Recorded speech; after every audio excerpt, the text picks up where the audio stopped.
La revolución que no fue, nuevas miradas a la historia del APRA, editado por Martín Vergel y Pablo Drinot. Este evento está organizado por el Centro Estudiante de Historia de San Marcos y el Instituto de Estudios Peruanos, con motivo de exponer a los interesados e interesadas del APRA, desde nuevos enfoques, propuestas teóricas, metodologías y fuentes que nos sigan planteando una discusión crítica sobre el impacto de este partido internacional en nuestro país, y con razón por haber cumplido 100 años de fundación el año pasado. Este libro, editado por Martín Vergel y Pablo Drinot, invita a plantear nuevas perspectivas en torno al APRA, tanto en el Perú como a nivel internacional. A través de un conjunto de 9 artículos que desarrollan las primeras décadas del APRA, se busca superar la historia tradicional que caracteriza a los partidos políticos peruanos, a partir de la revisión, discusión y problematizando al APRA desde un giro transnacional, superando un esquema limitado por nuestras fronteras nacionales, desde la participación de una diversidad de actores más allá de los dirigentes y las cabezas, y de espacios más allá de los comités partidarios. Y por último, desde las miradas regionales y locales del APRA en nuestro país, para pensar en la expansión del partido de Haya y las bases, y no solamente en Lima. Dicho esto, el objetivo del evento es exponer las contribuciones de las y los autores, así como de una retroalimentación de los comentaristas y del público que le interesa conocer estas nuevas historias del APRA. Consideramos que este libro es el producto final de investigaciones que busca abrir nuevas posibilidades de conocimiento del APRA a lo largo de los últimos 25 años y será una importante base para las futuras investigaciones sobre ese mítico partido. Por último, como parte de la reflexión de nuestra realidad nacional, regional y local, ese libro será importante por las próximas elecciones del año 2026 y entender en qué situación se encuentra el partido PRISA peruano, a diferencia de sus orígenes en los años 20, 30 y 40. Ahora pasando a la presentación de los autores y los comentaristas. De Pablo Drinot, es profesor de Historia Latinoamericana en la University College London y doctor en Historia por la Universidad de Oxford. Es autor de Historia de la Prostitución en Perú, 1850-1956, de José Carlos Mariátegui o El Cogito Genial, Historia y Discapacidad en el Perú, y los años de Leguía, 1919 a 1930. El siguiente editor, bueno, que no está presente aquí, pero igual se le expone, es profesor Martín Vergel, es profesor de Historia de América Latina e Historia Global en la Universidad de San Martín, Buenos Aires. Dirige la maestría en Historia Intelectual de la Universidad de Quilmes. Publicó, entre otros libros, El Oriente Desplazado, Los Intelectuales y los Orígenes del Intermundismo en Argentina, y La Desmesura Revolucionaria, Cultura y Política en los Orígenes del APRA. Ahora pasamos con los comentaristas. La doctora Carlota Casalino es decana de la Facultad de Ciencias Sociales de San Marcos y docente principal de la Escuela de Historia. Y Rolando Rojas es investigador principal del Instituto de Estudios Peruanos y profesor de San Marcos. Para explicar el formato y las reglas, será el siguiente.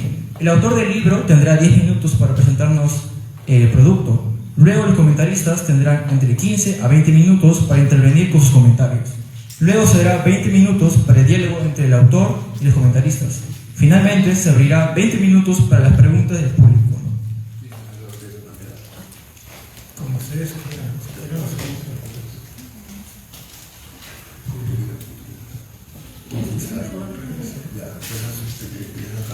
Vamos a empezar con los comentaristas. Sí.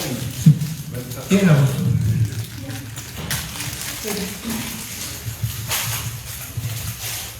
Buenas tardes a todos y todas. Bienvenido a Pablo Drinot en esta presentación de su libro donde él es editor.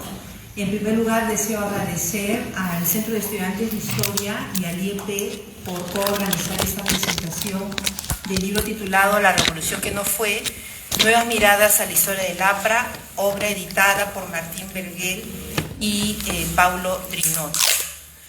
Se trata de un libro de 362 páginas organizadas en 3 partes.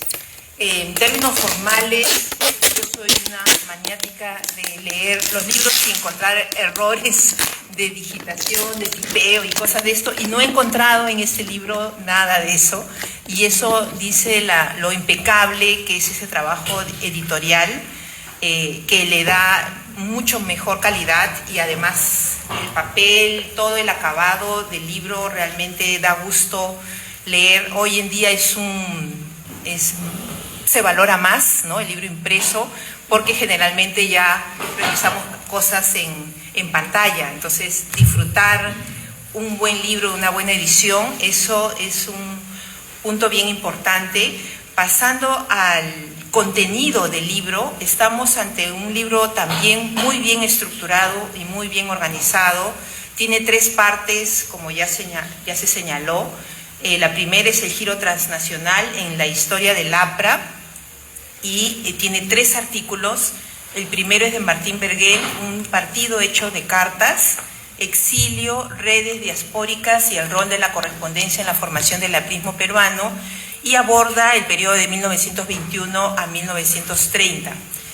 Sigue el trabajo de Geneviève Doré, la toma de conciencia en el exilio, Víctor Raúl Haya de la Torre y la génesis de la Alianza Popular Revolucionaria Americana, y aborda un periodo bastante importante, que es el periodo del año 1923 a 1931, y termina esta primera parte, con el trabajo de Leandro César, Solo el aprismo salvará a la Argentina, una reconstrucción de la militancia aprista en Argentina a fines de la década de 1930.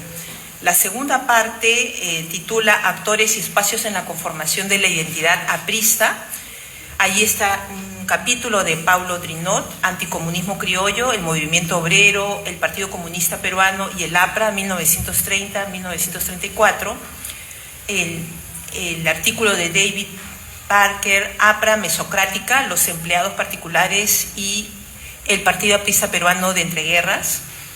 Y termina con el artículo o capítulo de Carlos Aguirre, Hombres y Rejas, que es un tema, como saben ustedes, que él trabaja mucho este tema, y lo analiza en el caso del APRA en prisión 1932-1945.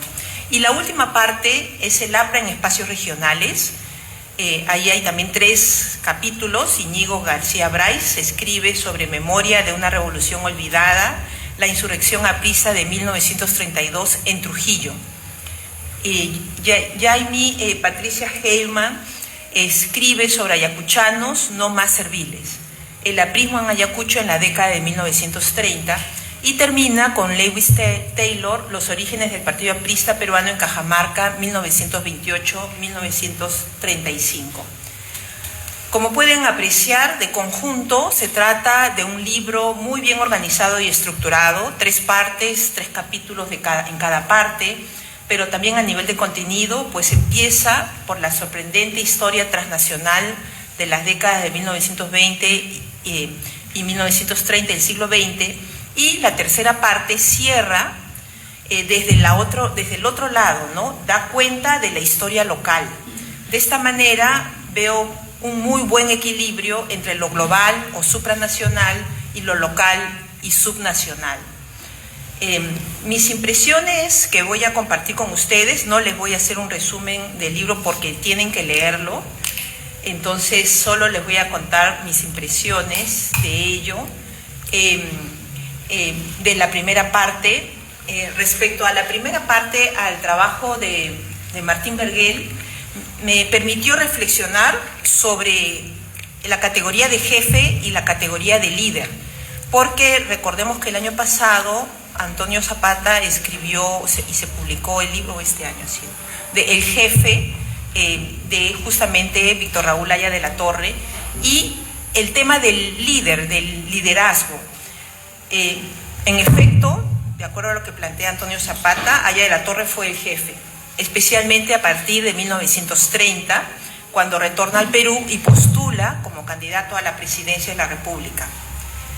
Pero el APRA, en realidad, a partir de lo que se logra encontrar en la investigación del texto de Vergel, es que fue un partido de líderes en su origen. Rabines, Seoane, Heisen, Magda Portal, entre otros, participaron activamente en la organización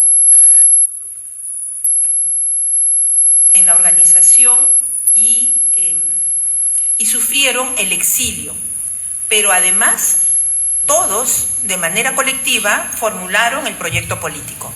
Y eso lo demuestra Vergel a partir del análisis exhaustivo de las cartas.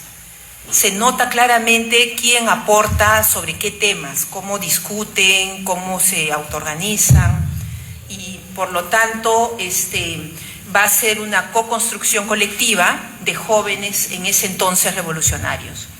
Otro aspecto que también me llamó mucho la atención fue la influencia que tuvo la Revolución Mexicana en la formación de ellos, especialmente de Víctor Raúl Haya de la Torre.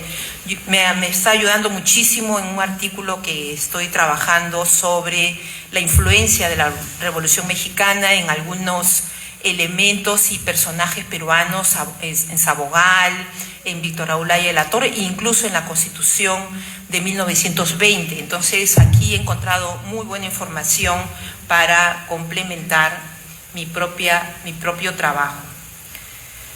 El segundo capítulo prácticamente me respondió una pregunta que me hice cuando leí el libro El jefe de Antonio Zapata, y tiene que ver con el papel y aporte de los grupos protestantes en los orígenes del APRA, especialmente en la relación que sostuvieron John A. Mackay y Ana Melissa Graves, uno reverendo de una congregación protestante y la segunda misionera metodista y activista pacifista. Esto particularmente a mí me llamó la atención y me gustó mucho porque hay en torno a la Iglesia Metodista y el APRA hay muchos mitos construidos. Mi padre, que fue aprista, y quien no tiene un familiar aprista en sus antepasados, él participó en la construcción de la Iglesia Metodista en la Avenida Bolivia, en Breña, y él nos contaba que en algún momento, cuando Víctor Raúl era perseguido o venían procesos de desdemocratización, aunque nunca me dijo esa categoría, pero venían épocas de dictadura, escondieron a Haya de la Torre en el local de esa iglesia, ¿no? Entonces siempre me quedó esa idea de que cómo así será porque estaba cerca el local del partido aprista, ahí en Alfonso Ugarte, y el local de la Iglesia Metodista entre Alfonso Ugarte y la Avenida Bolivia. Pero no era por eso, no era por la cercanía, sino por estas redes que se construyeron desde los inicios, desde los años 20, entre el APRA y John A. Mackay y Ana Melissa Graves. Y entonces eso me hace pensar justamente que la Iglesia Metodista siempre pensó en que era ecuménica y tenía una mirada muy social y muy vinculada a las y los obreros. Entonces ya se logra entender un poco más cómo es que había ese tipo de cercanías e interrelaciones. También en este artículo, en este capítulo, se habla de las redes internacionales y de los aspectos más subjetivos de estos protagonistas, que tiene que ver con todas las necesidades materiales, psicológicas, emocionales, que significa el exilio. Y esto me hizo recordar mucho los capítulos o los volúmenes de testimonio personal de Luis Alberto Sánchez, cuando él decía justamente el problema del desarraigo que sufrió cuando tuvo que estar exiliado, porque él, como señala este libro y otros, se vinculó al partido aprista ya a finales de la década de los años 20 y a inicios de la década siguiente. Inmediatamente va a ser tomado prisionero desde su propio curul y enviado al exilio. Y va a tener que vivir en Santiago de Chile, pues pasando mil penurias, pero el tema del desarraigo, de la escasez material y de sentirse extraño es muy fuerte, y se ratifica con esta investigación de la autora, porque también le está sucediendo lo mismo a los exiliados. También pasan por la edad que tenían. Fíjense, más o menos ellos tendrían entre 25 y 28 años, ¿no? Bien jovencitos. Pasan también por un proceso de maduración, ¿no? Entonces toda esa experiencia, especialmente estar 7 años fuera de su país, extrañando a los amigos, extrañando los recorridos que se hacían en esa época en el ámbito político, de las calles, las discusiones, todo eso pues se sentían muy ansiosos, con muchas carencias, ¿no?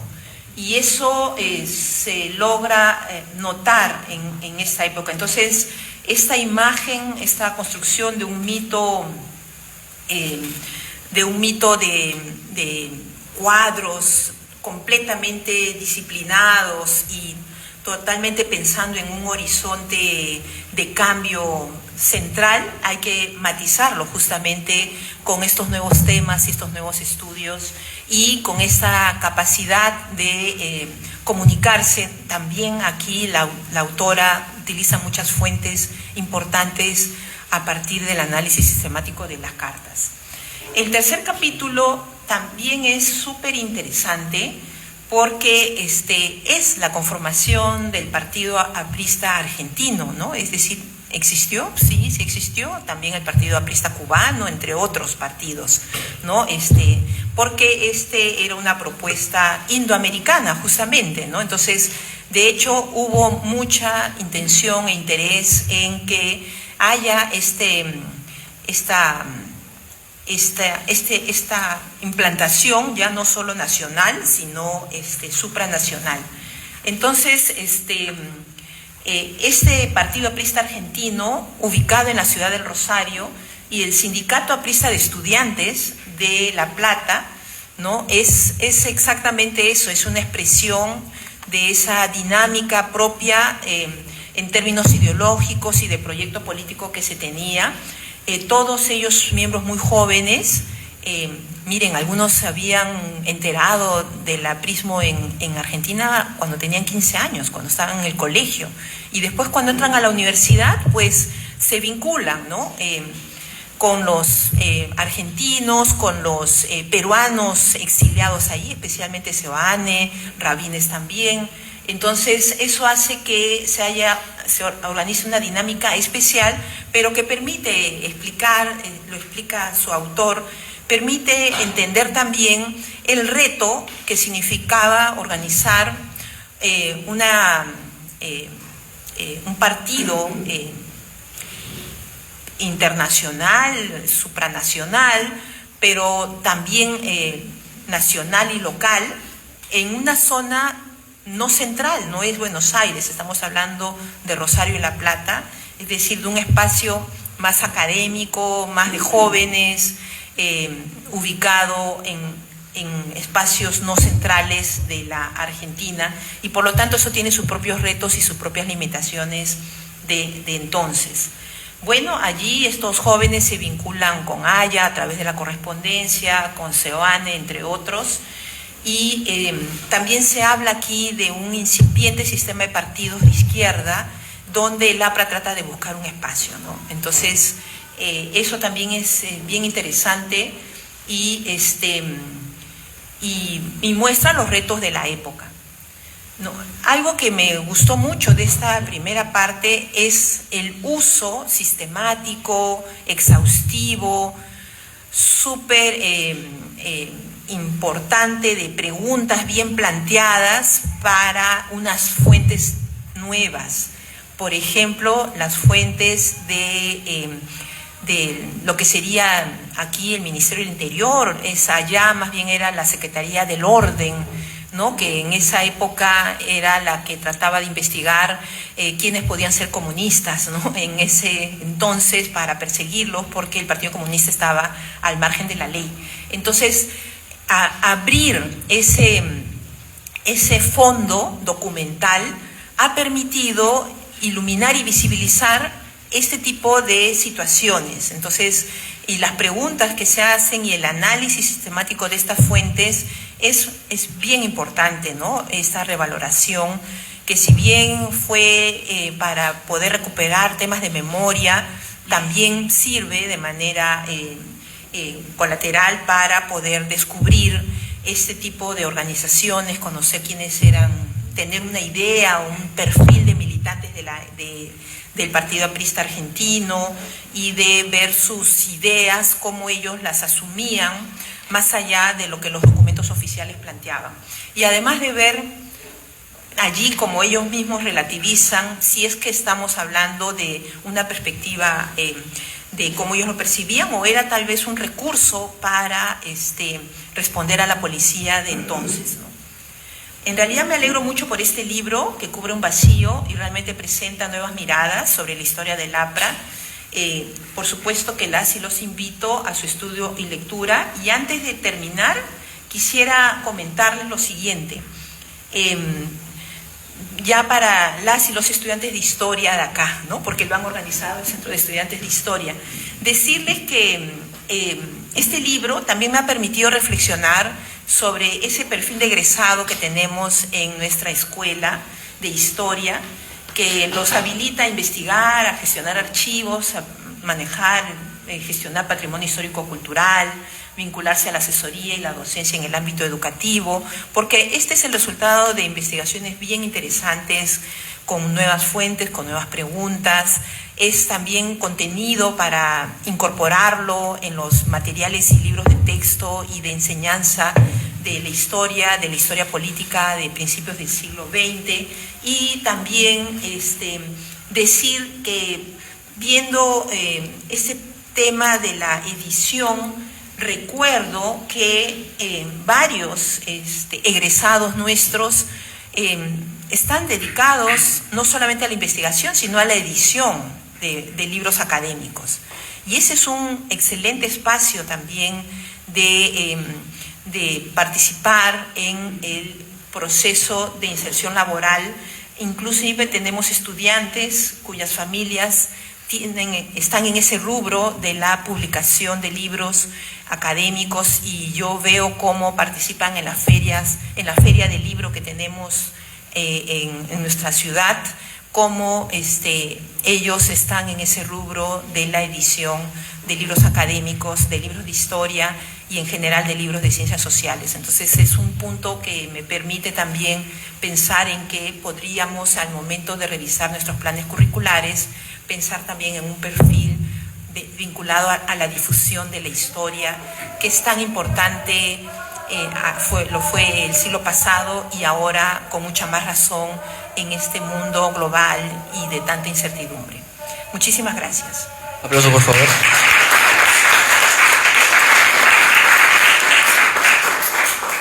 Ahora damos la palabra al profesor Rolando Rojas.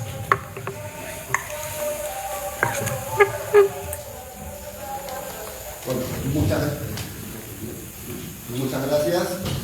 Yo también quería empezar dándole la bienvenida a Pablo Dirinot aquí a San Marcos. Él me contaba que había venido en algunas ocasiones, 2 o 3 ocasiones anteriormente, para pequeños talleres, pero ahora es importante que comparta y viendo nuestro público, no solamente hay alumnos de historia, sino también de otras carreras. Es un gusto, Pablo, de tenerte aquí, y bienvenido y gracias por acompañarnos.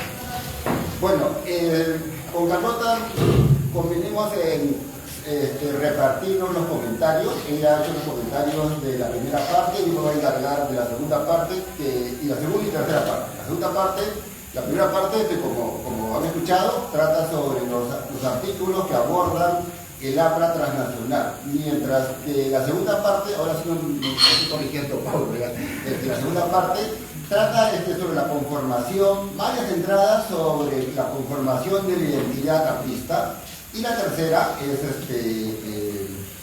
sobre el APRA en las regiones, el APRA en Ayacucho, el APRA en Cajamarca, y la memoria de la Revolución de Trujillo.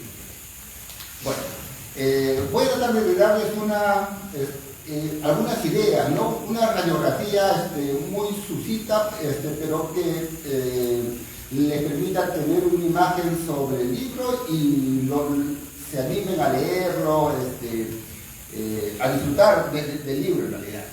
Y finalmente te haré, Pablo, una pregunta con buena intención, ¿verdad? Con intención de incitarte al diálogo, ¿ya? Bueno, un comentario inicial y general sobre el libro es que si es que alguien que se acerca al libro, y por primera vez se acerca a la historia del APRA, se va a internar en un APRA que les va a parecer extraño para las generaciones del 2021, ¿no? Un APRA al que no van a reconocer si lo comparan con el APRA de Evan García II, con ese APRA neoliberal asociado al fujimorismo, con líderes bien encuadrados en el establishment, ¿no? Müller, Jorge del Castillo. Bueno, por el contrario, lo que van a encontrar en el libro, la imagen que van a encontrar es un APRA más bien insurgente, es un APRA con un discurso antioligárquico, es un APRA organizador, promotor de sindicatos, con un discurso revolucionario, fomentando la organización popular, sindical, un APRA cuando, por decirlo de alguna manera, cuando estaban con los buenos, ¿no? Es un APRA autoral. Bueno, mis comentarios sobre la segunda parte. La segunda parte está conformado por 3 artículos, uno de aquí presente, de Pablo Drinot, uno que trata sobre el anticomunismo criollo. El anticomunismo criollo como un discurso que está flotando en la sociedad, que en realidad empieza como un discurso desde el Estado, desde las élites políticas, pero que lo va a tomar el APRA y lo va a utilizar para abrirse camino en la influencia del movimiento obrero. Luego hay un segundo capítulo de David Parker sobre las relaciones entre el APRA y el sector de empleados, ¿no? Un sector muy particular que se percibía a sí mismo como un grupo diferenciado, no se definían como trabajadores, trataban de diferenciarse, por ejemplo, de los obreros. El APRA construye un discurso particular para ellos, para acercarse, para incorporarlos a su movimiento, y luego cierra esta segunda parte un artículo sobre Carlos Aguirre. Un artículo de Carlos Aguirre sobre la memoria de la experiencia carcelaria que tienen los apristas, ¿no? Los relatos que han construido, se basan en novelas, cartas, una serie de memorias, de registros memorísticos, de recuerdos, incluso de ficciones sobre la experiencia aprista en la cárcel. Y la tercera parte es más bien la parte sobre la cual yo me voy a tener un poquito más, es más bien, como les había adelantado, es algo sobre lo que personalmente yo conocía poco, ¿ya? Es cómo el APRA se reproducía en la región. En particular, les contaré luego el caso de Ayacucho, que Jamie Heyman reconstruye, porque yo no había leído antes un trabajo que abordara cómo había funcionado, cómo se había creado, cómo se había conformado el aprismo en una comunidad rural, campesina, entre campesinos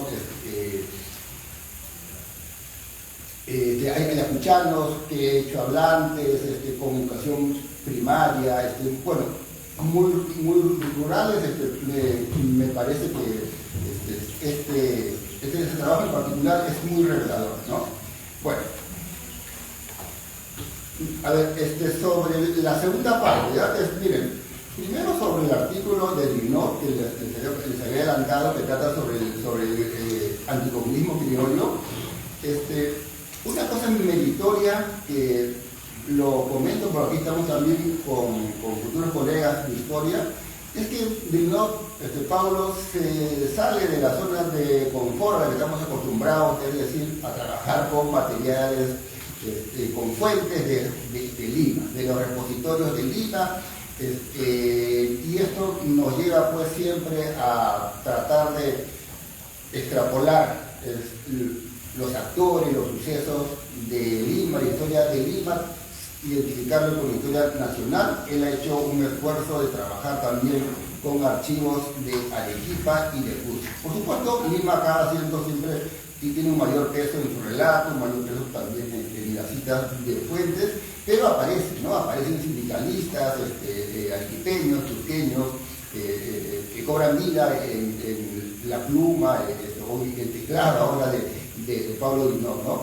¿Qué cosa nos propone el artículo? Bueno, lo que nos propone este artículo es que hay un discurso construido, recreado, si se quiere, del APRA para utilizarlo, un discurso anticomunista, para utilizarlo en sus relaciones con el movimiento obrero y tratar de influir, de disputarle al Partido Comunista el movimiento obrero. ¿De qué manera? Porque este anticomunismo criollo era muy particular, por lo menos bajo el uso de los apristas, ¿no? Señalaron, entre otras cosas, que el Partido Comunista había llevado a los obreros, había llevado, por ejemplo, a los mineros de mal paso, los había llevado a posiciones de confrontación, a posiciones extremistas que habían acabado en masacres, que habían acabado en unas represiones duras. Acuérdense, Sánchez Cerro disuelve la CGTP, bueno, los había empujado a posiciones donde más era lo que habían perdido que lo que habían ganado, y en contrapartida lo que propone el APRA es que ellos no van a actuar así, que lo van a llevar más bien, digamos que son más realistas, los van a llevar a formas de lucha y de objetivos más concretos que no acaben en la disolución de sus organizaciones de trabajadores y que no acaben, por supuesto, también en masacres, ¿no? Estamos hablando del año 31, 30-31, cuando este discurso anticomunista criollo aparece, ¿no? Bueno, y en la historia de Dinoth este discurso funciona, ¿no? Funcionan los obreros, en realidad, o un sector, por lo menos de ellos, internaliza este discurso anticomunista y acaba presentándose o acaba asumiendo una suerte de identidad de sindicalistas apolíticos, sindicalistas que no se relacionan con los partidos políticos, ¿no? Aunque luego esto, como sabemos, va a cambiar porque el APRA tiene a Arturo Sabroso, un dirigente importante, que va a ser la guía a partir del cual el APRA va a ir ganando influencia en los 30 y en los 40, va a ir ganando influencia en el movimiento obrero, y el movimiento obrero va a estar muy identificado, en los 40 va a estar muy identificado con el APRA. Bueno, el segundo capítulo es el artículo de David Parker, es un artículo, como les decía, que aborda las relaciones que establece el APRA y cómo hace el trabajo político entre los empleados. En el sector de los empleados tenían una ley particular que casi legalmente los trataba como un grupo especial en la sociedad, no los confundía con cualquier trabajador, no los confundía con los obreros, y el APRA sabe utilizar esto, sabe construir un discurso, un programa atractivo para los empleados, sabe también fomentar sus organizaciones, construir sindicatos de empleados, y podríamos decir también que les va más o menos bien, ¿no? O completamente bien. Y esto contrasta, por ejemplo, con lo que hacía el PC, el Partido Comunista, a diferencia del APRA, no tenía un discurso específico, tenía un discurso más bien obrerista, no tenía un discurso específico para los empleados, a pesar, nos dice David Parker, de que sus dirigentes, algunos de los principales, eran dirigentes empleados, ¿no? Como por ejemplo el Docio Rabines, que era contador comercial, o Ricardo Martínez de la Torres, que era vendedor de seguros, ¿no? Bueno, entonces con este segundo artículo uno puede internarse en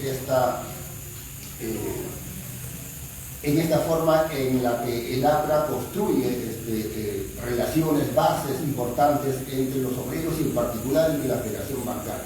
El tercer artículo, el de Carlos Aguirre, sobre la memoria de la cárcel, no sé, más o menos conocido porque circuló, digamos, bastante. Es un artículo que aborda cómo el APRA, los intelectuales, los líderes, pero también los militantes han construido una memoria sobre su experiencia en la prisión, que es importante para la conformación de su identidad, ¿no? Todos, bueno, si alguien alguna vez ha conversado con algún grupo del APRA, en un par de oportunidades he podido dar alguna charla, ¿por qué estoy diciendo esto? No. Bueno, les he dado una pequeña charlita y ahí me he enterado de muchas cosas, ¿no? De toda una tradición oral que ellos mantienen sobre historias familiares del APRA. Hay toda una memoria impresionante que yo no recuerdo en otros grupos políticos, la verdad.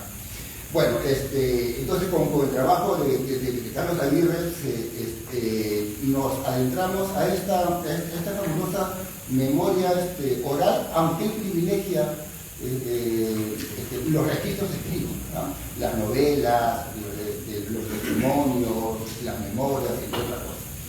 Bueno, mire, luego viene la tercera parte. La tercera parte es la que a mí más me impresionó del libro, con la que yo la parte que me voy a llevar para mis cursos o para mis conversaciones también, ¿ya?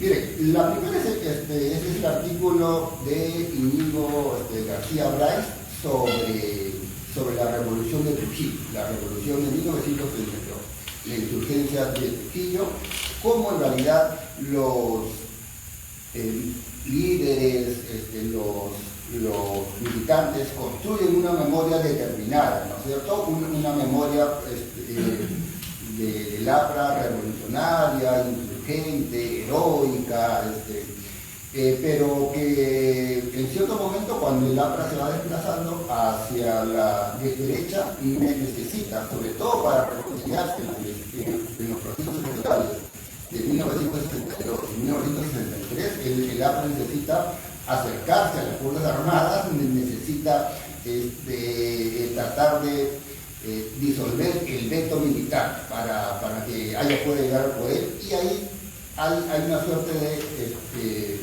política de la memoria de los dirigentes por relegar la experiencia de la revolución del 32, y más bien por tener gestos, ¿no? Hacia los militares. Olvidemos, bueno, la revolución del 32 fue parte del pasado, ahora más bien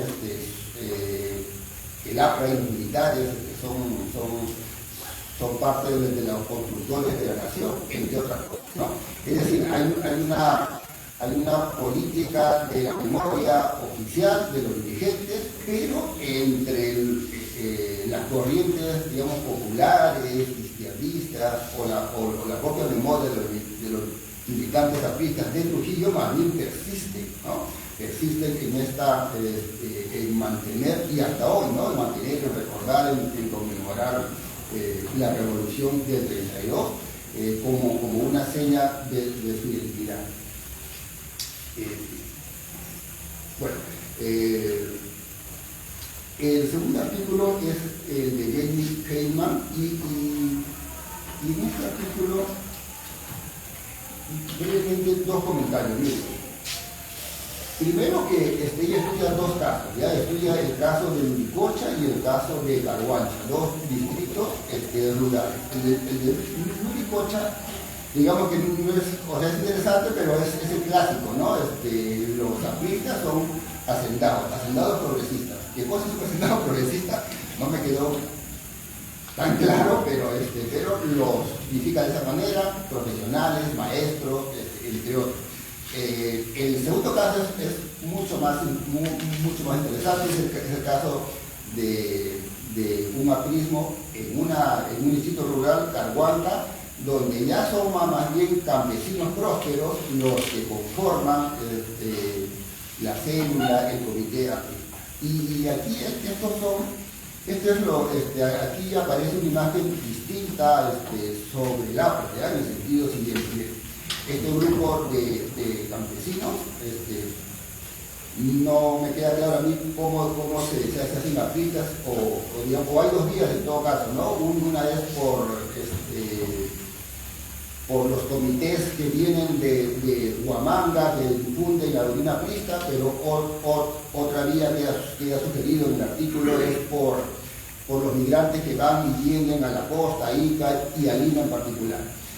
Pero se conforma un grupo de apristas en el distrito de Caruanca, y estos apristas van a lograr dos cosas importantes, ¿no? Van a lograr, en primer lugar, controlar el poder local de Caruanca, el municipio y la gobernación del distrito.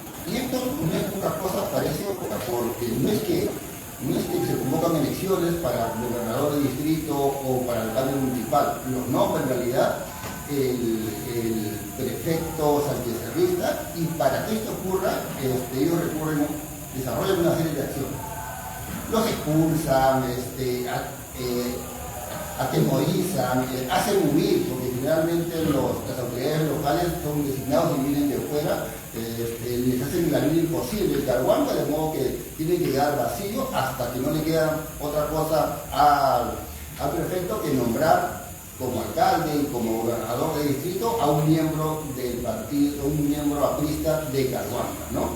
Y algo también interesante que uno puede encontrar en este artículo es el esfuerzo que hace este grupo de apristas caruanquinos para comprar una hacienda que pertenecía a un cura. Hay todo un esfuerzo, ¿no? Reconstruye toda la historia de cómo crear una sociedad mutualista para hacer el ahorro, para hacerla. No es fácil comprar una hacienda, por diversas razones. Pero después de varios años con gestiones en Lima, con ayuda también de apristas de Ayacucho y de Lima, haciendo gestiones ante la prefectura, ante las autoridades provinciales, logran comprar la hacienda Champacancha. Y esta historia habría acabado así, genial, porque había sido un esfuerzo colectivo, comunitario, por hacerse de esta hacienda, pero esta historia no acaba tan bien porque el apoderado fiscal muere antes de que se parcele la hacienda, y nunca se descubre los registros de cuánto había pagado cada campesino. Es decir, algunos habían pagado más que otros, entonces le correspondía un poco más de tierra y en realidad acaba un poquito popularizado.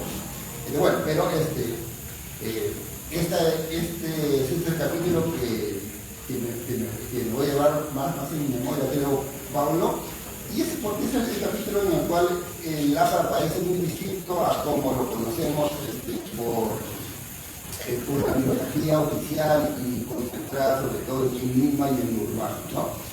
Cierro con lo siguiente, el artículo de Lewis Taylor, que es sobre el APRA en Cajamarca, ¿no? Este artículo Lewis Taylor aquí reconstruye la historia a partir de un personaje, Nazario Chávez Aliaga, un profesor del Colegio San Román, animador cultural, periodista de oficio, ¿no? Periodista práctico, publica un periódico en Perú, es un gran organizador, y él promueve la formación de un movimiento importante, un movimiento no solamente de profesionales, de artesanos de Cajamarca, sino que también penetra a través de los abogados que se han incorporado a su comité y de algunos jueces de la Corte de Cajamarca, generan vínculos con el campesinado, que apoyan sus luchas a la tierra, de manera que, como sabemos, en las elecciones del 31, el APRA obtiene una elevada cantidad de votos, y es este caso un caso. Perdón, gracias. Que sea con tu libro, Pablo. Y bueno, este es el caso en el que esa gran votación que tiene el APRA en Cajamarca es anulado, y es el conflicto con el cual cuando anulan la votación provincial de Cajamarca, es lo que genera el famoso, no sé si mito, pero nos han robado la elección, ¿no? Bueno, gracias Pablo por habernos regalado, por intermedio a Martín Vergel también, gracias por habernos regalado este importante y bonito libro, y este sería mi comentario. Disculpen nada.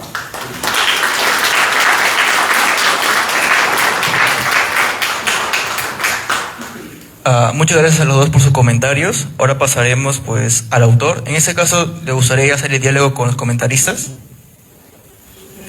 ¿O quisiera hacer una presentación de su libro también? Ya, está bien. Muchas gracias. Bueno, quiero primero agradecer al Centro de Estudiantes de Historia de la Universidad de San Marcos por la invitación de estar aquí y hablar de este libro que he publicado con mi colega, ¿no se escucha? Gracias. Con mi colega Martín Vergel. ¿Sí está mejor? Quizás.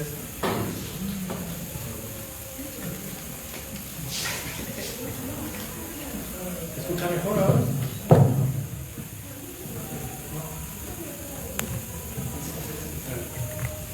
¿Ahora se escucha? Sí, ya.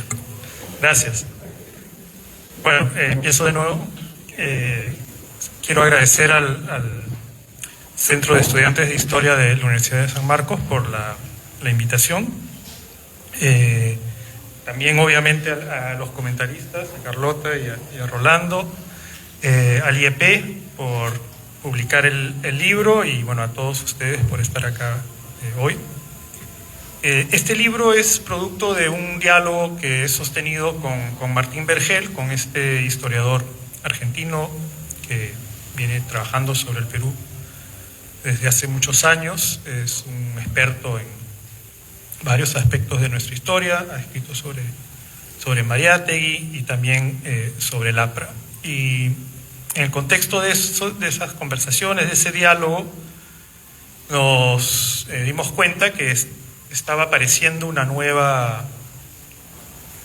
serie de estudios, una nueva historiografía sobre el APRA, y que sería interesante juntar algunos ejemplos de esa historiografía en un libro para dar cuenta de este desarrollo interesante en la historia del siglo XX peruano, ¿no?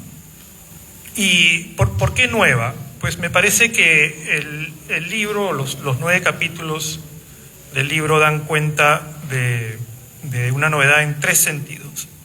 Primero, por los temas que cubren, ¿no? El tema de la dimensión transnacional, de la conformación del partido, la influencia que tiene más allá del territorio peruano, algo que se sabía pero que no ha sido estudiado con el detenimiento que vemos en estos capítulos, por ejemplo en el de Leandro César, donde descubrimos que existía un partido argentino aprista, no en Buenos Aires, sino en la ciudad relativamente periférica de Rosario, ¿no?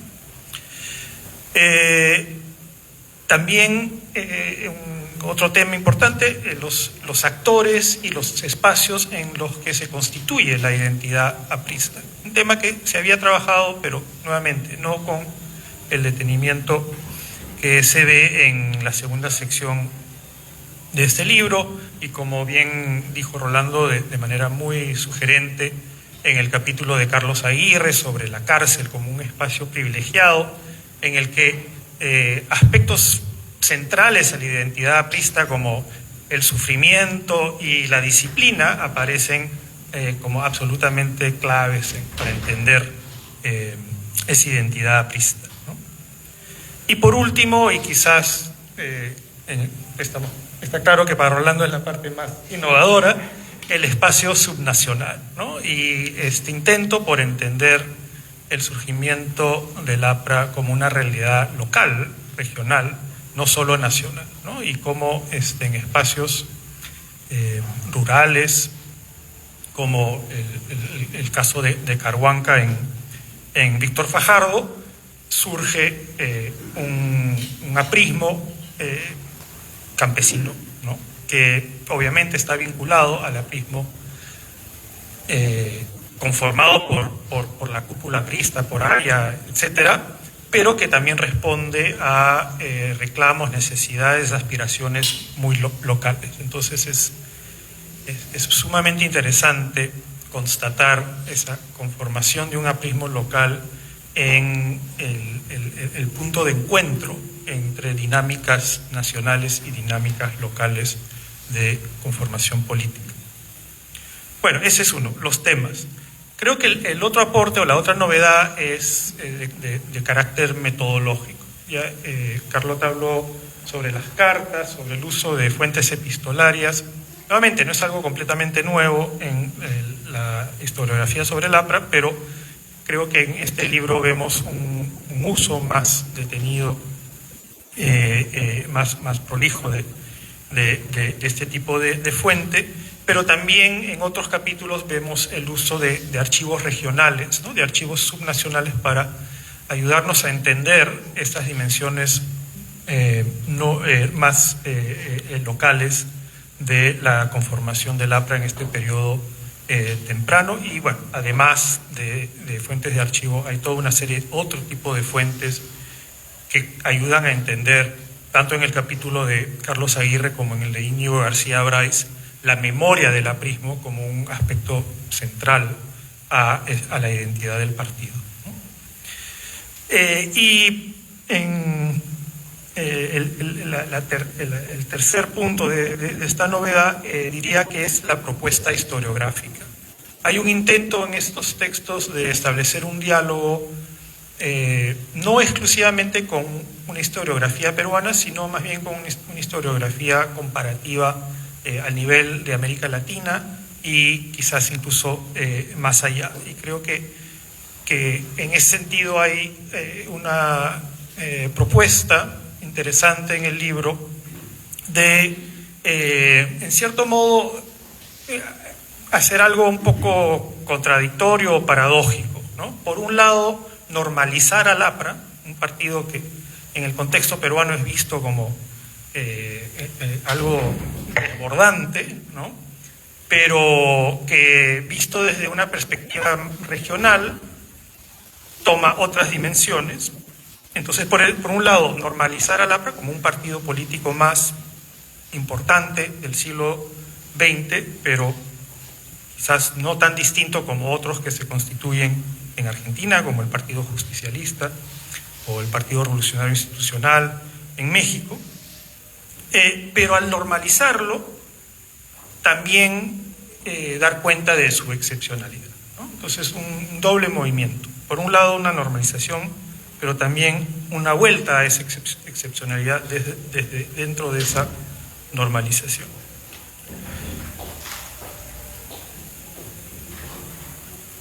Creo que algo que constatamos al desarrollar el proyecto del libro es que, dada la importancia del APRA en la historia política peruana, es todavía relativamente poco lo que sabemos sobre el partido, ¿no? De hecho, hasta hace relativamente poco, los que habían estudiado el APRA no eran historiadores propiamente, sino más bien sociólogos o politólogos, ¿no? Y entonces la historiografía sobre el APRA está empezando a conformarse, no diría que con este libro, porque este libro es un reflejo de un proceso más amplio, ¿no? Pero creo que este nuevo interés por los historiadores por el APRA nos está abriendo nuevas maneras de entender el partido. Pero sin embargo, si lo comparamos con la historiografía sobre el peronismo en Argentina, o sobre el varguismo en Brasil, o sobre el cardenismo en México, movimientos políticos con lo que podría establecerse cierta analogía, pues es relativamente poco lo que se sabe sobre el APRA. Y con esto voy a terminar, quiero señalar 3 factores que explicarían eso, ¿no? Primero, factores estructurales que tienen que ver con el apoyo limitado a la investigación que hay en este país en comparación con Argentina, Brasil o México o incluso Chile, ¿no? Que dificulta esa producción historiográfica del mismo nivel que en esos países. Segundo, creo que la historiografía peruana ha prestado menos atención al siglo XX que a otros siglos, ¿no? Y nuevamente esta es una constatación comparativa. Si comparamos con el caso de Argentina, donde hay una historiografía muy desarrollada sobre el siglo XX, o en caso de México aún más, en el caso peruano es relativamente menos lo que se sabe del siglo XX que el siglo XIX o incluso el periodo colonial. Entonces, eso también explicaría la limitada historiografía sobre el APRA. Y el tercer factor, y es uno que hemos tratado de resolver con algo de creatividad, es el problema del archivo, ¿no? No hay un archivo del partido aprista al que uno pueda acudir para hacer estas investigaciones. O sea, el investigador del aprismo hasta cierto punto tiene que construir su propio archivo a partir de fuentes que va juntando de diferentes repositorios documentales, ¿no? Y entonces esa falta o ausencia de archivo que tiene que ver con muchas cosas, ¿no? Entre ellas el hecho que el partido sufrió muchos periodos de clandestinidad y represión, entonces su capacidad para consolidar un archivo, sobre todo en este periodo, era bastante limitada, pero también con prácticas archivísticas poco desarrolladas en torno a la cuestión política en el país. Entonces, tres factores que explican por qué, en términos comparativos, la historia del APRA todavía está por escribirse, y creo que si bien este libro en la introducción presenta una revisión historiográfica bastante exhaustiva, aunque no completa, de lo que se ha estudiado hasta ahora, también es representa un llamado a seguir investigando y ampliar aún más nuestro conocimiento sobre este partido tan interesante que, como hemos visto en las presentaciones de los capítulos, tiene muchas dimensiones. Podríamos hablar de muchos APRAs quizás para entender el fenómeno del partido aprista en el Perú. Bueno, con eso los dejo y muchas gracias nuevamente.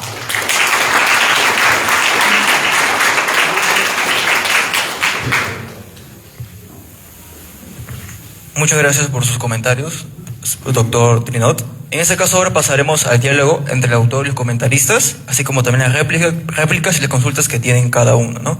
Tienen 20 minutos para comenzar. Gracias. ¿Sí?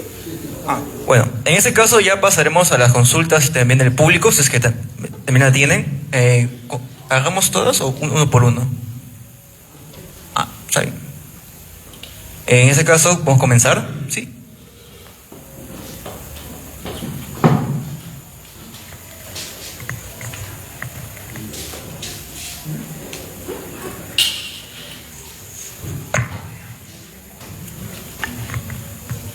Bien, en primer lugar, quiero agradecer por la publicación del libro dirigido por Pablo Trinot, y tengo una pregunta. Si bien pues me gusta y es muy sugerente el título del libro, La Revolución que no fue, entonces en este título tan grande y tan interesante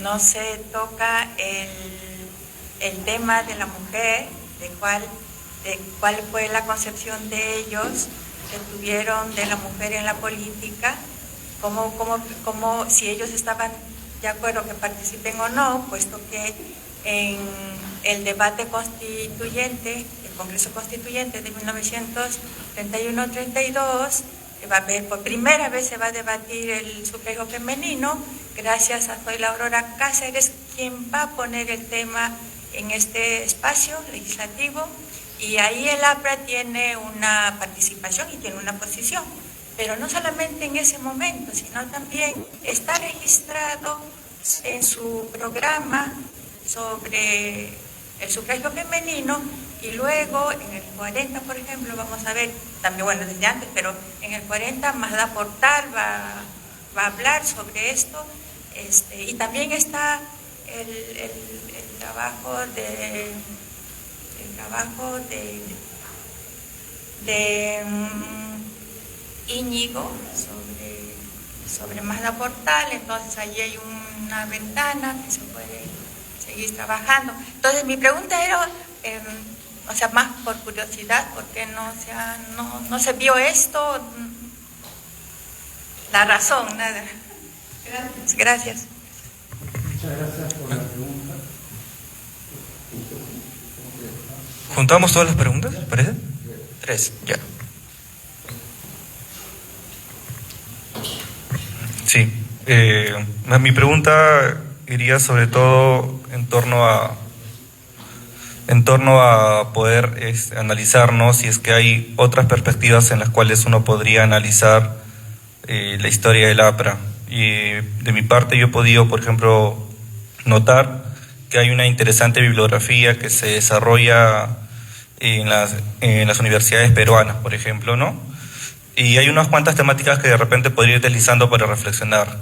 Para empezar, continuando la línea que había dicho anteriormente, sí, ¿no? El tema de la mujer en la historia del APRA. Hay un libro que ha sido publicado por la editorial de San Marcos por Carlos Bedoya sobre las primeras mujeres alcaldesas en 1946.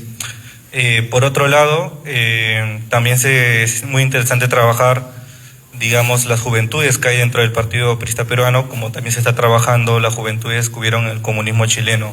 En el caso de San Marcos hay una parte dentro de la tesis doctoral del profesor Mario Mesa en torno a lo que vendría a ser un acercamiento al estudio de las juventudes apristas, que van a ser muy importantes durante la primera clandestinidad de los años 30, pero también van a ser un sector muy vital y muy dinámico durante los años 50 y 60 en la convivencia. Además de ello, me resulta muy interesante si se puede trabajar, ¿no?, en torno a los proyectos editoriales que tuvieron el Partido Aprista Peruano o sus militantes, pues esto fue muy valioso para su persistencia en el exilio chileno y ha sido trabajado por la tesis doctoral del historiador Sebastián Hernández, si no me equivoco, y también por el historiador peruano radicado en México, Ricardo Melgarbao, al trabajar la revista Indoamérica. Y para concretar, también se debería añadir bastante dentro de la bibliografía o de repente dentro de los nuevos aspectos, la manera y la lógica en cómo se desarrollaba y se organizaba el Partido Aprista Peruano como institución, ¿no? O sea, un estudio del partido político en sí mismo. Y esto también ya ha sido trabajado en algunas conferencias por el sociólogo peruano Tito Agüero Vidal, más o menos en torno a la Secretaría de Defensa, que va a ser el organismo que va a hacer la insurrección del 48. Entonces, considero estas 4 líneas de investigación que también pueden ser muy interesantes, y si tenemos una perspectiva y un análisis más de la producción bibliográfica que se desarrolla en las universidades peruanas o también aquí en el Perú, podrían saltar a la vista otras perspectivas más allá de las que se están desarrollando muy bien en el libro. Gracias. ¿Qué más? Buenas tardes con los ponentes y con los presentes. El tema que yo quería abordar es el concepto de la clase que mayormente absorbía al APRA, ¿no? Se le dice que era conformada mayormente por una clase media. Y bueno, en cierto modo, el APRA es caracterizada como un partido que suele copar espacios dentro del poder, es decir, dentro del Estado. Tal vez esa fue la razón por la que muchas de sus propuestas políticas, como la reforma agraria y en un principio sus opciones de insertarse dentro de la sociedad, como los comedores populares, fueron paulatinamente engarzados e institucionalizadas por el Estado, ¿no? Tal vez esa fue una de las razones por la que este partido nunca pudo trascender como una revolución, sino simplemente como un partido reformista que planteó ideas que a la postre serían puestas en ejecución o debatidas dentro del Estado. El libro aborda este tema de cómo el APRA logró en parte copar ciertos puestos dentro del Estado. Primero vamos a hacer 3 primeras preguntas, luego pasaremos a las siguientes.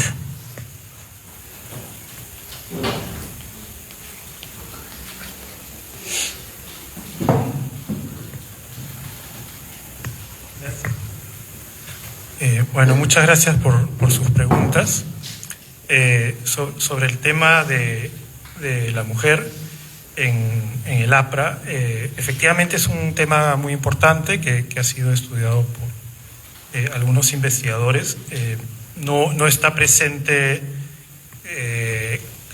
como un capítulo aparte sobre la mujer y el APRA en el libro, pero la participación de mujeres en el APRA está presente en varios de los capítulos integrados al análisis que se desarrolla, por ejemplo, en el caso de Cajamarca, donde Louis Taylor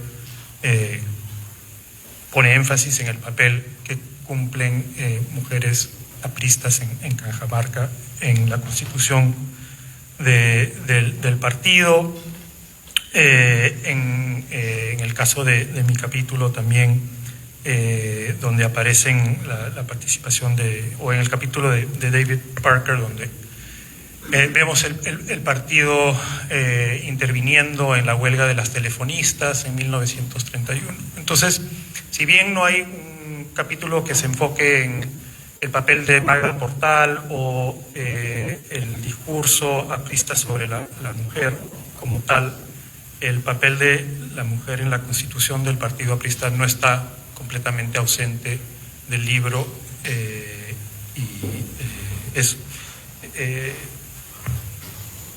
obviamente cuando construimos el libro y decidimos qué incluir, nos veíamos limitados por el hecho de que un libro no puede tener 1000 páginas. O sea, si hubiésemos, bueno, quizás podría, pero no sé si lo conseguiríamos que el IEP lo añada a su lista de libros.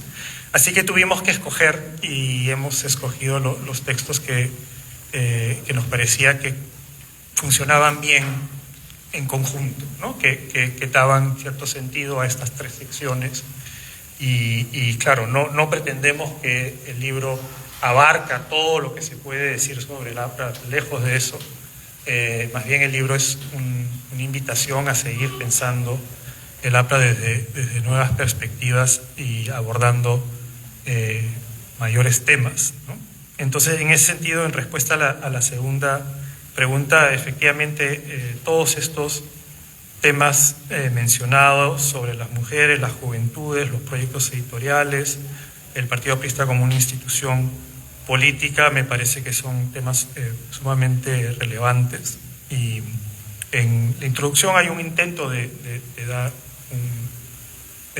dar cuenta de la producción historiográfica sobre el APRA en el Perú y fuera del Perú, pero es muy probable que no hemos nombrado todos los estudios, no es una revisión exhaustiva, pero hay un intento sí de dar cuenta de ese campo historiográfico. Y por último, la pregunta sobre si entendí bien en qué medida el APRA se inserta en el Estado, si entendí bien. No es algo que esté tratado de manera explícita en el libro. Sí es algo que yo he estudiado en otras publicaciones, donde más bien lo que he planteado, por ejemplo, en mi libro, La seducción de la clase obrera, lo que planteo ahí es que muchas de las reformas de los gobiernos autoritarios, dictatoriales, los años 30, copian políticas del APRA, ¿no? Y las incorporan a sus políticas sociales. Por ejemplo, los restaurantes populares que se desarrollan a partir del año 32, 33, son una copia del comedor aprista, ¿no? Que se había establecido en la ciudad de Lima. Entonces, es en una táctica bastante conocida, y no solo en el Perú, vemos que el Estado trata de hacer lo que se le reclama para contrarrestar el atractivo radical de los partidos de izquierda, ¿no? Así cooptando, canalizando esas fuerzas políticas.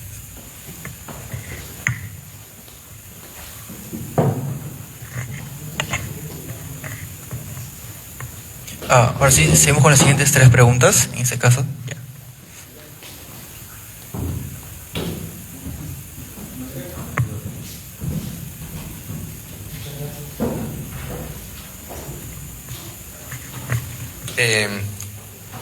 Gracias por invitarme a venir. Nos encontramos aquí afuera. Bueno, algunos comentarios y algo. Lo primero que creo que, si pensamos en términos de historiografía, el tema del APRA, hay que tomar en cuenta una cosa, ¿no? ¿Cuál es la relación de los autores de estos artículos con el APRA? ¿No? Y bueno, creo que es algo más o menos evidente, pero al menos nuestra generación, que siempre ha habido la presencia del APRA en nuestras familias, ¿no? Mi padre era aprista también, yo no lo soy. Entonces, creo que más o menos hay 2 grupos de investigadores en este libro. Uno, que tienen una relación más o menos directa con la tradición aprista, que puede ser Íñigo García Bráez o Carlos Aguirre, y otros que, investigando temas más amplios, sobre todo en las zonas regionales como Taylor, llegan al APRA, ¿no? Pero lo que voy es que esos trabajos son resultados son como extraídos de trabajos mayores dentro de las investigaciones que los autores de esos artículos realizan en este libro, ¿no? Entonces, quizás una recomendación para los estudiantes es también revisar la producción historiográfica de los autores para poder encontrar algunas claves explicativas de cómo llegaron ahí y por qué plantean lo que plantean, ¿no? Creo que sería bastante interesante. Lo otro es que ya sería una pregunta, ¿no?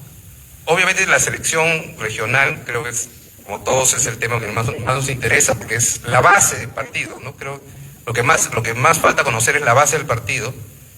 Es a partir de la lectura del libro, aún no lo he leído, o a partir de la tradición historiográfica, ¿por qué el APRA este tema de la tesis famosa de por qué el APRA se enraiza en la costa norte, o en todo caso en el norte del Perú, y tiene mayores dificultades en enraizarse, sobre todo en el sur, ¿no? O sea, no sé si los autores plantean este problema, o sea, de por qué el APRA se enraiza en determinadas regiones y no logra hacerla. No es que no tengan presencia, sino que sencillamente no logran desplazar a otras fuerzas, y particularmente en el caso del sur, al menos en esos años de lo que están hablando, ¿no es cierto? Que es otra cosa importante. El libro me parece que se centra entre el año 30 o 20 hasta los 40, ¿no? Martín Vergel, justamente cerrando el evento del APRA el año pasado, hizo una presentación sobre una periodificación de los estudios del APRA, y este primer periodo, digamos, consideró el más relevante, el más atrayente, quizás porque aún para los apristas de hoy, igual que para la izquierda es Mariátegui en los años 20, ¿no es cierto?, es un punto de referencia, de fundación, y sobre todo el periodo más revolucionario, en contraste con el APRA más reciente, ¿no? Que se lo ve no solamente como reformista, se lo ve como traidores, aliados del fujimorismo, aliados de la dictadura, ¿no es cierto? Entonces, en ese sentido, creo que también hay que contextualizar que estos trabajos están en este periodo particularmente muy rico de formación del aprismo, que los propios apristas quisieran ver renacer, pero que cada vez le cuesta mucho más, ¿no? Ahorita vamos a pasar con un compañero que estaba solicitando. Buenas, ¿qué tal? Bueno, primero muchas gracias por la presentación, súper interesante. Sí, también creo que hablar del APRA son muchas aristas muy diferenciadas y complejas. Yo tengo una duda en general con un punto muy particular que es tal vez el APRA respecto al movimiento obrero. Yo en particular estoy tratando de iniciar una investigación sobre los trabajadores del Perú y se me está haciendo muy difícil, al igual que no hay un archivo sobre el APRA. Es muy difícil a veces encontrar información sobre los trabajadores, es algo que me dificultó mucho en mi tesis de licenciatura. Y yo quería saber en general, ahora viendo el índice, todavía no, bueno, recién se está presentando el libro, todavía no he explorado mucho, un poco alrededor del artículo de la parte 2, que son escrito por usted, profesor Dirinot, y tal vez del profesor Parker. Quería saber cómo... Me llaman la atención varias cosas. Primero, hablar de anticomunismo criollo. ¿Qué implica este problema conceptual, tal vez, o teórico? ¿O qué otras lecturas podemos tener respecto a la historia del movimiento obrero? Porque yo reconozco también, yo soy sociólogo, que muchos escribieron sociólogos. Por ejemplo, Sulmont tiene una explicación también un poco más, como explicó también el profesor Rolando Rojas, de se cierra la CGTP, situaciones más complejas con los obreros que salen mal. Y la otra persona que yo recuerdo ahorita es Balbi, Carmen Rosa Balbi, si no me equivoco. Balbi. Sí, Carmen Rosa Balbi. ¿Qué tal vez enfoques teóricos o metodológicos, históricos nos puede ofrecer estos artículos en general, tanto a nivel de cómo entender el movimiento obrero? Y mi otra pregunta es, tal vez un poco más general y se escapa un poco el APRA, ¿no? Si encontraron también datos cuantitativos, numéricos en este proceso de hacer estos análisis de los trabajadores, puede ser cantidad de militantes, si tenían, no sé, ingresos internos, qué sé yo, algo así más general, porque, bueno, yo lo necesito un poco porque estoy en un caos también tratando de armar mi propio archivo, ¿no? Y eso sería todo para no gastar más tiempo. Muchísimas gracias. Pasamos a una tercera pregunta.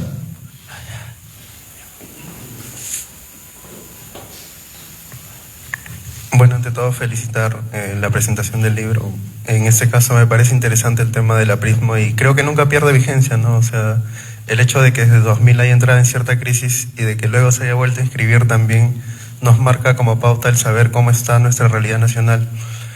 Bueno, en ese sentido, al escuchar el título del libro y todo eso, también se me evocó a mí el libro del profesor Nelson Manrique, Usted fue aprista, ¿no? Y de cómo hay cierta diferencia en la cual se analiza, por ejemplo, en ese libro el aprismo como un tema místico, como ella como el representante de toda esta fe aprista, y que luego con Alan García se rompe este tema.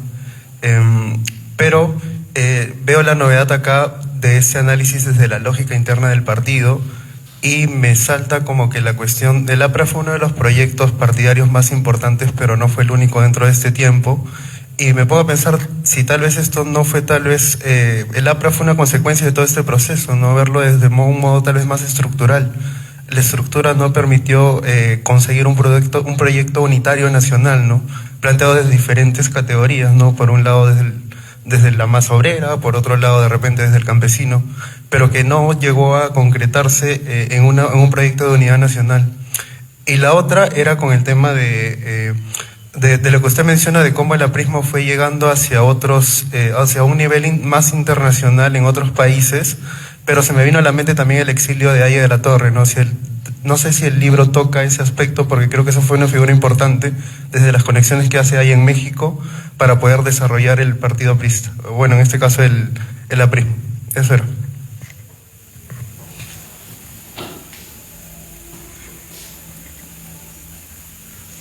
Ahí hay una última pregunta, creo. No, por 3x3 pasaremos.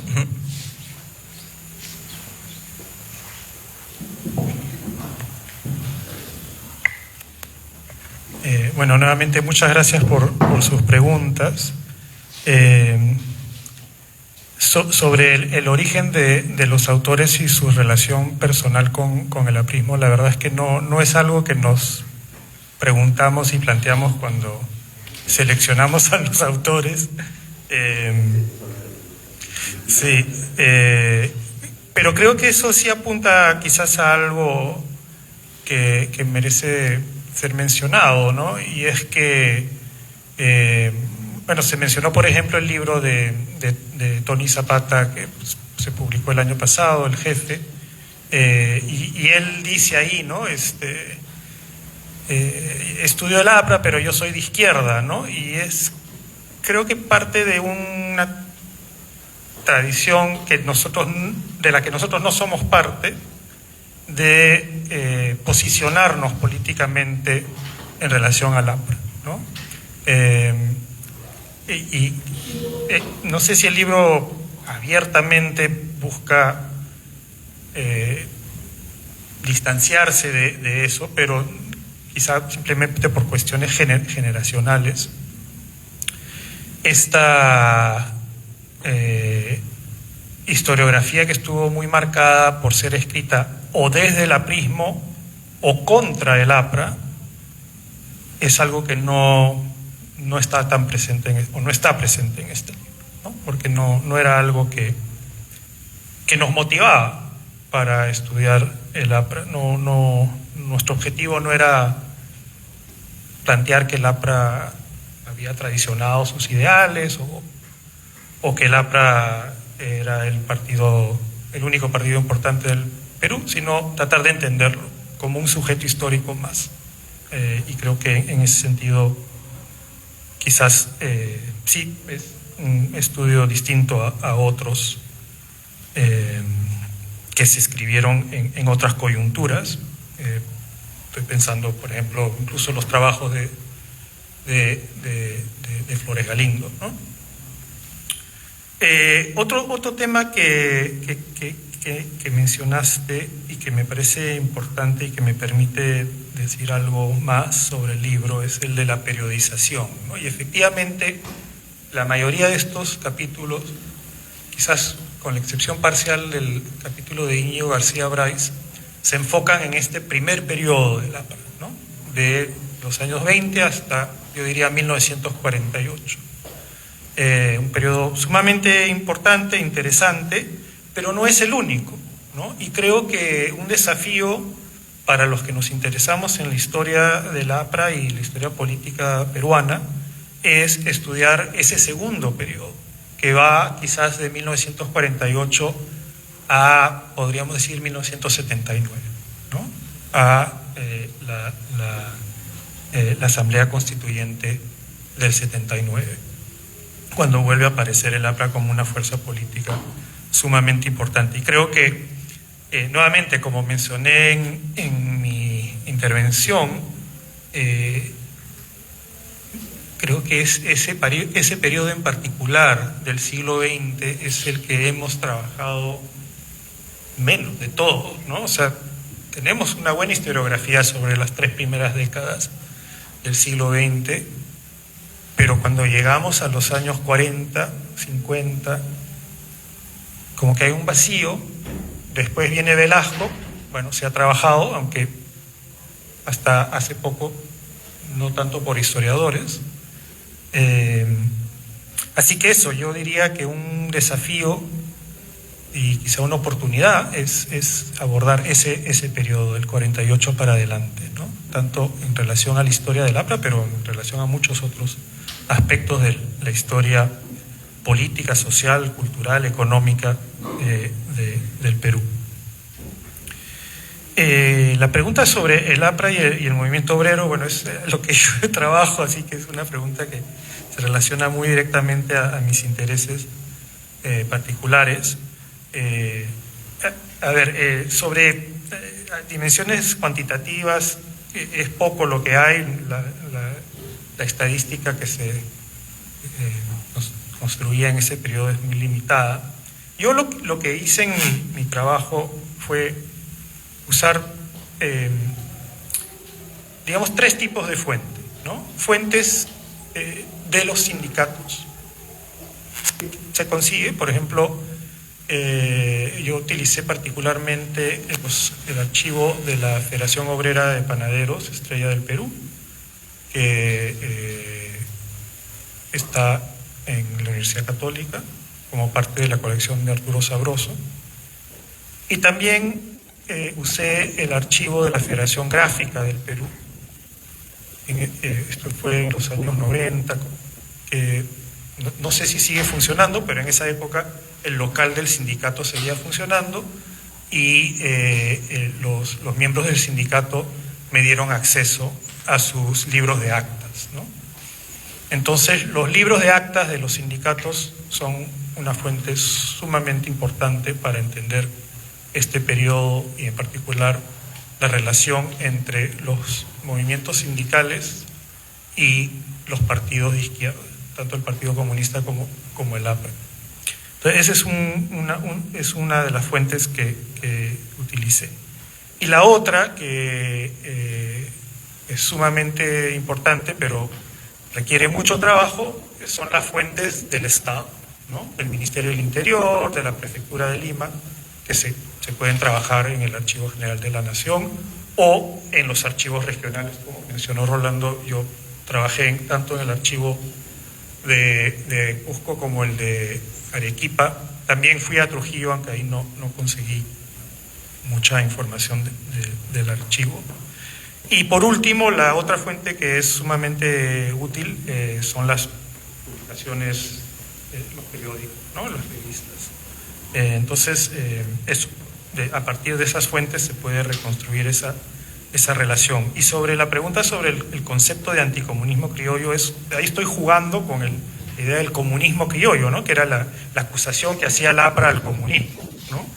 Entonces le doy un giro a ese concepto para referirme a cómo aparece un discurso anticomunista, en realidad no tanto dentro del APRA, sino dentro del movimiento sindical mismo, ¿no? Por lo que decía Rolando, por esta necesidad de tomar distancia frente al Partido Comunista, porque el acercamiento había conllevado mucha represión, ¿no? Y entonces el APRA ve esto y aprende y lo usa también, ¿no? En su discurso hacia los sindicatos, el APRA dice constantemente: los rabanitos los van a llevar a la muerte, porque su estrategia sindical es una estrategia revolucionaria que solo resulta en represión, ¿no? Y los comunistas quieren dirigir el movimiento obrero de manera vertical. Nosotros no vamos a hacer eso. Nosotros favorecemos el sindicalismo autónomo, no dominado por el partido político, ¿no? En fin, eso. Y la última pregunta sobre el proyecto nacional, no sé si tengo una respuesta concreta sobre eso, pero sobre el tema del exilio de Aya de la Torre, sí, es un tema que está muy desarrollado tanto en el capítulo de Martín Vergel, el primer capítulo del libro, como en el capítulo de Geneviève Doré. En ambos capítulos, a través del estudio de las cartas que escribía Aya de la Torre y una serie de otros actores relacionados al partido, ambos historiadores reconstruyen esa experiencia del exilio desde diferentes perspectivas. Creo que un aporte muy importante, particularmente en el capítulo de Doré, es que nos muestra una dimensión muy personal, muy íntima de esa experiencia del exilio en el caso de Aya de la Torre, ¿no? Vemos a un personaje que experimenta mucha vulnerabilidad, muchas dificultades en su experiencia del exilio, y creo que al hacerlo nos pinta un personaje mucho más interesante, mucho más completo de lo que a veces se ve, ¿no?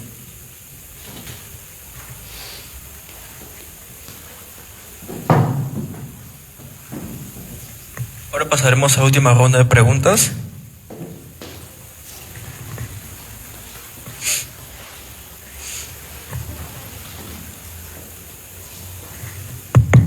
Buenas noches, Pablo, Rolando, muchas gracias por la presentación, también al IAP, al Centro de Estudiantes de Historia.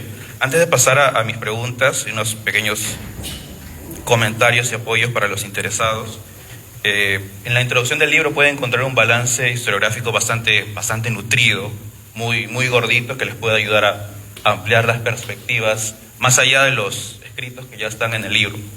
Están invitados a revisarlos.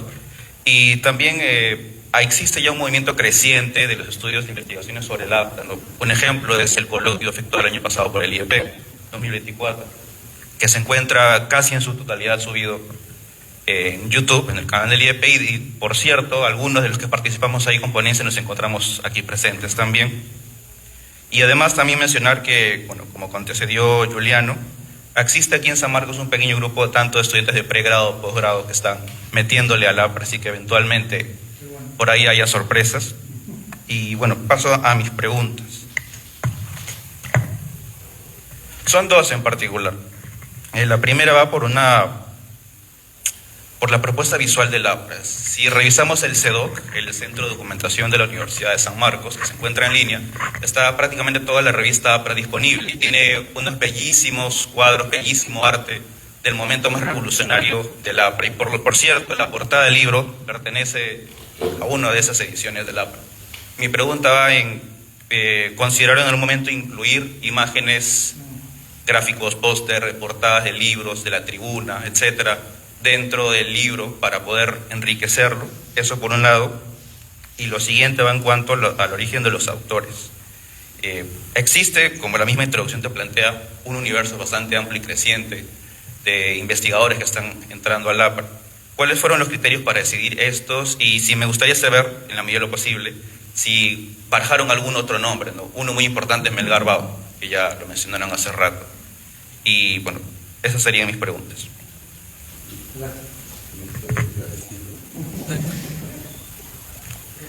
Por cuestiones de tiempo. ¿Sí? Último.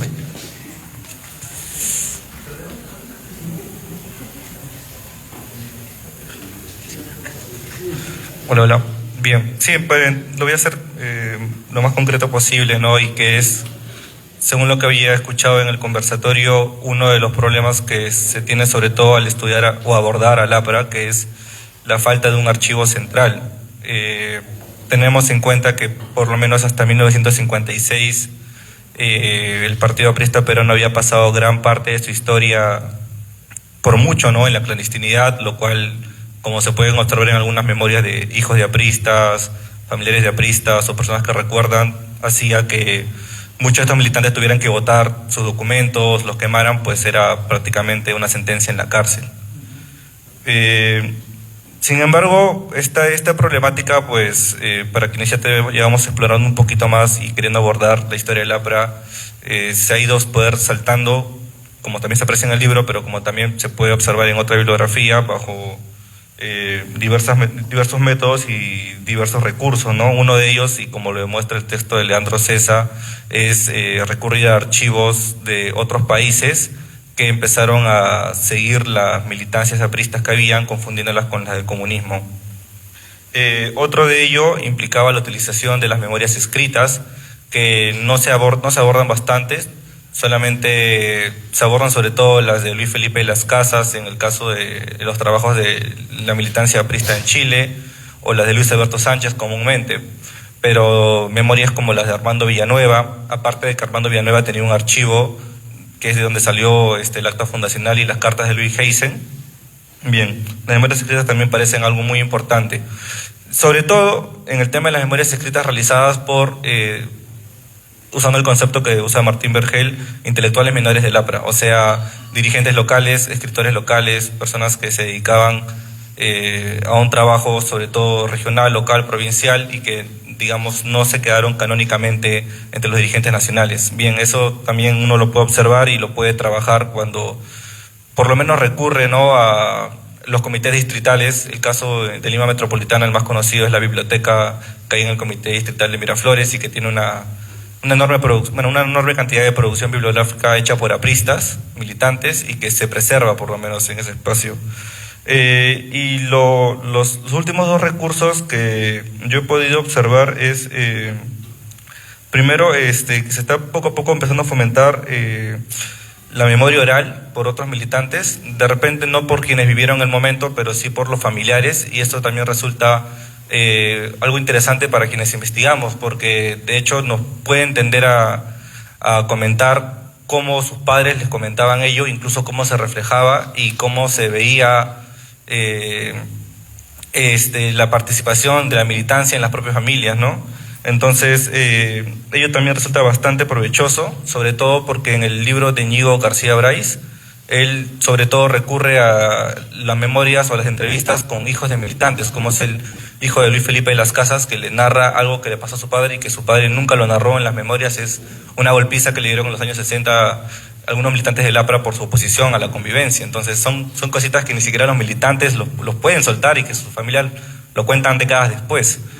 Y bueno, y lo último es algo también, sobre todo como este libro ha sido bastante articulado con historiadores argentinos, y vendría a ser de repente situar de nuevo el hecho de fomentar y divulgar estas memorias, estos trabajos, estas biografías militantes en el diccionario biográfico de las izquierdas que desarrolla el CEDINSI, y que lamentablemente para el caso peruano no hay muchas entradas, no cuento más de 30 la verdad para el momento, y que este trabajo por parte, sea en archivos o sea en los estudios del APRA, que también es una militancia interesante, puedan entrar ahí, porque es una manera de revalorizar y fomentar y divulgar, para que de alguna otra manera pueda permitir que otros militantes cuenten sus experiencias, o sus descendientes, herederos, cuenten las militancias que tuvieron sus padres o abuelos. Gracias.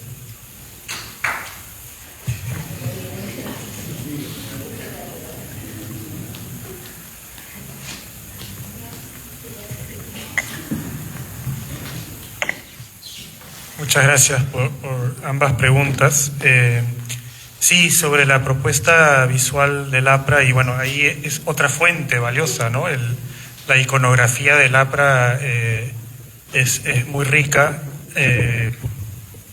podemos encontrarla tanto en sus publicaciones periódicas como en otras fuentes, y creo que sería un proyecto de investigación magnífico, ¿no? Hacer un análisis de esa iconografía, y hay que agradecer el trabajo del CEDOC de haber digitalizado esas fuentes. Es un recurso sumamente importante y valioso, ¿no? Reconozco ese trabajo, me ha sido muy útil. Pero pues no lo consideramos. Esa es la respuesta simple. Deberíamos haberlo hecho. Creo que, bueno, acá está Raúl Asensio, el director de publicaciones, que puede explicar la economía de la publicación, digamos, ¿no? Y las limitaciones que impone. Este es un libro que va tirando para largo, y eso tiene implicancias también en el costo de producción, el precio al que se puede vender. Entonces, claro, cuando Martín y yo empezamos a pensar el libro, teníamos una lista muy amplia, ¿no? De posibles textos, posibles autores, y de hecho cuando primero hablamos con Raúl, la lista no estaba limitada a 9 capítulos, ¿no? Y bueno, tuvimos que tomar unas decisiones muy difíciles de seleccionar algunos y no incluir otros. Y quién sabe si le va bien al libro, por ahí puede salir un segundo tomo incluyendo otros textos, porque hay muy buenos textos que podrían estar en el libro y que ampliarían aún más la diversidad de temas que estamos tratando. Entonces creo que la selección de los textos finalmente se correspondió con esta decisión de enfocarnos en estos 3 temas, y escogimos los textos que nos parecía que ilustraban bien estos 3 temas de lo transnacional, los espacios y actores de la constitución de la identidad aprista y el APRA en espacios subnacionales. Y podríamos haber incluido otros, eso sí lo reconozco. Sobre tu pregunta, bueno, tu comentario, sí, es muy útil el recuento que haces de todas esas fuentes. Efectivamente, hay que pensar de manera un poco creativa, ¿no? Para ampliar ese acervo documental.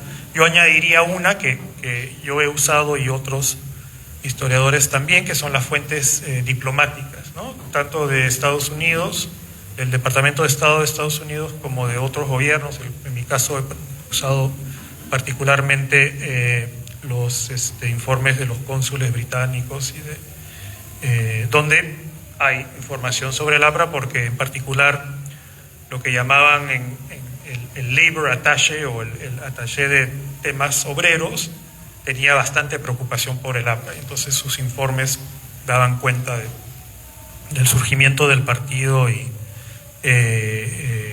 ofrecía una perspectiva con una lectura muy británica de lo que era el APRA, ¿no? Y en qué medida se correspondía o no con el Partido Laborista Británico, etc. Así que sí, hay una multiplicidad de fuentes que uno podría consultar, y creo que el tema en particular que tú mencionaste y que resaltaría de la memoria histórica del APRA y la historia oral podría trabajarse mucho más. Creo que sería un campo de estudio muy interesante. Bueno, creo que ahí estamos sin tiempo, entonces muchísimas gracias nuevamente por su presencia y por sus preguntas.